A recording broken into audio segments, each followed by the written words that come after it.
now releasing all goblins.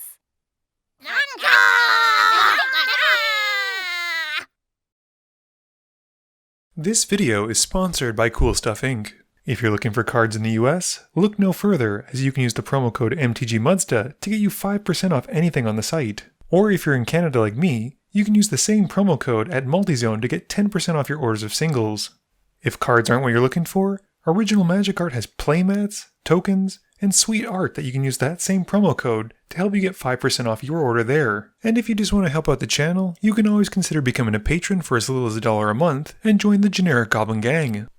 Hey gang, and welcome back. Today's game features those dashing Danes, with me playing Titania. I keep a Lotus Field, Reclamation Sage, Realms Uncharted, Force of Vigor, Beast Within, Snow-Covered Forest, and Jund Panorama. The King of Dragons, Sander is playing Beledros Witherbloom, keeping Command Tower, Strip Mine, Forest, Tempt of Discovery, Ramming Up Excavator, Cultivate, and Golgari Findbroker. Adam is playing one of the new commanders, Katilda Dawnheart Prime, keeping Increasing Devotion, Crater of Behemoth, Temple Garden, Wooded Bastion, Wooded Foothills, Green Sun Zenith, and Lenore Autumn Sovereign. Last but not least, Jesper Eising is playing Tuvasa the Sunlit, which you may have seen before, keeping Sigil the Empty Throne, Mana Bloom, Green Sun Zenith, Beast Within, Forest, Nyx Bloom Ancient, and a Verduran Enchantress. I win the die roll and start us off. I play a Snow-Covered Forest, passing. Sander draws and plays a Forest. Adam plays a tapped Temple Garden, passing to Jesper. Jesper displays a Forest. I play a Jund Panorama, passing. Sander plays a Command Tower and passes as well. Adam plays a Wooded Bastion and casts the first spell of the game, bringing out Katilda and passing. Jesper draws, plays a Plains, and casts Sithis before passing it back to me.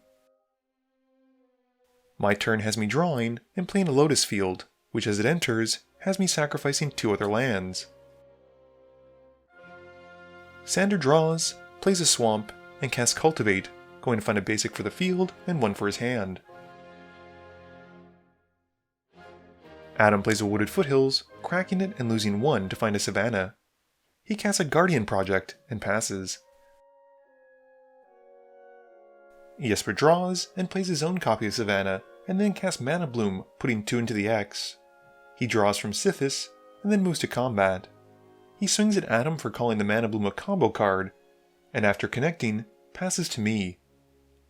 I draw and play a Snow-Covered Forest. I'm then able to tap the Lotus Field for a Springbloom Druid, sacrificing the Forest and going to find 2 more. Sander draws and plays a Swamp. He casts a Tempt of Discovery, but no one is actually tempted. Yes, it's really tempting, Sander, but no thanks. Unfortunately, this sounds like a deal I'd make with Jesper, which never works out, so I'm going to say no. This has Sander only finding a Lotus Field of his own, sacrificing 2 lands as it comes in, and passing turn. Adam draws and casts Lenore. Moving to combat, he puts the +1/+1 counter onto Katilda and passes turn. Jesper draws and cashes in a Mana Bloom counter to help cast Green Sun Zenith where X is 3. He grabs a Stetson Champion and then passes back to me. I draw and play Tectonic Edge. I then cast a Reclamation Sage and use it to destroy Sethis before moving to combat. I swing the Druid at Sander, dealing 1, and pass turn. Sander draws and plays a Strip Mine. He then casts Regrowth to put his Tempt of Discovery back to hand, and casts it trying to tempt the table again. This time, Jesper strikes a deal with him, where he doesn't get attacked by Beledros the first time around, and takes the offer, while Adam and I decline. This has Jesper grabbing a tropical island, and Sander grabs a Field of the Dead and a Gaia's Cradle, making 2 zombie tokens as the lads enter the battlefield. After that, Sander casts a Ramming Up Excavator and passes turn. Adam's main phase has him casting an Abzan Falconer, which draws him a card from the Guardian Project. After it enters, he moves to combat and gets another Lenore trigger to put a counter onto his commander, and then draws a card off the other half of Lenore's trigger. He swings Katilda at Jesper for 3, and after that passes. Jesper draws and plays an island. He removes another counter from the Mana Bloom to cast a Verduran Enchantress. He then follows up with a Darksteel Mutation, putting it onto Katilda, and draws 2 cards from his Enchantresses. And then puts a Mentos the Freshmaker onto his Stetson Champion. After that, he moves to his end step, and I cast Realms Uncharted for a Crystal Vein, Inventor's Fair, Fabled Passage, and Yavimaya Cradle of Growth. I pick Adam to give me the piles, and Adam gives me Inventor's Fair and Yavimaya, and I move to my turn. I draw, and play Yavimaya, and then cast Garruk's Uprising, and pass to Sander. Sander draws, and in his main phase, he uses Strip Mine on Jesper's Island, and then replays it from his graveyard to hit Jesper's Tropical Island as well, keeping him off blue. This makes him a zombie token, and Sander then moves to cast Beledros. In response to this, I destroy Gaia's Cradle with Tectonic Edge. Moving to combat, Sander then swings the 2 zombies at me, and I take 4, and with nothing else, he passes turn. Adam draws and plays a Gavany Township. He then casts a Green Sun Zenith where X is 3, grabbing a Champion of the Lambholt. He draws from the Guardian Project that it enters, and puts the +1/+1 counter from Lenore onto the Abzan Falconer, and draws again, and then moves to combat, swinging at Jesper. Jesper takes his 3, and Adam then moves to discard before passing turn. Jesper draws and plays a Forest. He casts Parallax Wave, which draws him 2 more cards, and puts another Mentos onto the champion. I draw and play an Inventor's Fair, and then tap it for Soul Ring. I then cast Titania, drawing a card from Garruk's Uprising as she enters, and bring back the Fabled Passage, at which point I pass to Sander. At this point, fearing an inevitable double strip mine again, Jesper removes a Mentos from the Parallax Wave to exile the Excavator and prevent Sander from doing just that. Sander draws and plays a Golgari Findbroker, returning to hand Gaia's Cradle as it enters. He plays it but doesn't get a zombie as he doesn't have enough lands to trigger it. He then floats a bunch of mana and casts Nyxbloom Ancient, and then pays 10 life to untap his lands. With the ability on the stack, I exile a Wayward Swordtooth to cast Force of Vigor, destroying the Ancient and the Darksteel Mutation on Adam's side of the board. Sander then untaps his lands and moves to combat.